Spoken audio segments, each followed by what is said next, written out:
Hello guys, welcome to another vlog.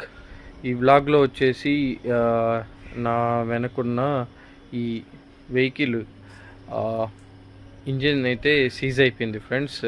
Vehicle అయితే movable కండిషన్లో లేదు. దీన్ని బయట ఒక మెకానిక్ని అయితే చూపించారు. సో అతను రాంగ్ డయాగ్నోసిస్ చేయడం వల్ల వెహికల్ అయితే కంప్లీట్గా ఇంజిన్ ఫెయిల్యూర్ అయిపోయిందనమాట. సో దీన్ని ఫిక్సప్ చేయడానికి మళ్ళీ నా దగ్గరికి తీసుకొని వచ్చారు. సో చూద్దాము దీన్ని ఎలా ఫిక్సప్ చేస్తాను ఏంది అనేది. ఇది బాలినో డీజిల్ ఇంజిన్ అండి. సో దీనికి బెల్ట్ అయితే తెగిపోయింది అని చెప్పి కస్టమర్ చెప్పారు. ఆ బెల్ట్ తెగిపోయిన తర్వాత బయట మెకానిక్ షాప్ తెప్పించారు. అప్పుడు అతను ప్రాపర్గా చెక్ చేసుకొని వాటర్ పంపు థర్మోస్టాట్ వాళ్ళు ఎలా ఉంది చెక్ చేసుకోకుండా బెల్ట్ అయితే ఫిక్సప్ చేసేసారు. ప్రజెంట్ అయితే బ్యాటరీ ఫిట్మెంట్లో లేదు ఫ్రెండ్స్, అయినా కూడా ఇది మూవబుల్ కండిషన్లో లేదు. సో ఆల్రెడీ ఓవర్ హీట్ అయిపోయి మొత్తం అంతా కూలెంట్ ఆయిల్ అంతా కిందకి కారిపోయింది. సో దీన్ని ఒకసారి మనం చూద్దాము.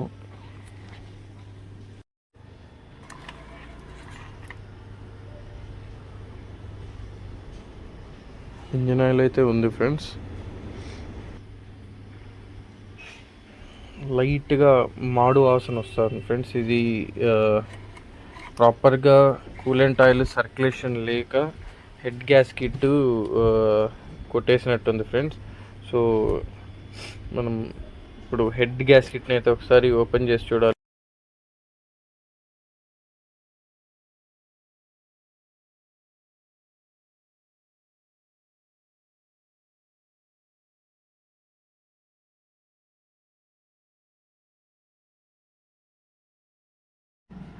ఇది ఇప్పుడే వెహికల్ నుంచి రిమూవ్ చేసిన ఇంజిన్ ఆయిల్ ఫ్రెండ్స్.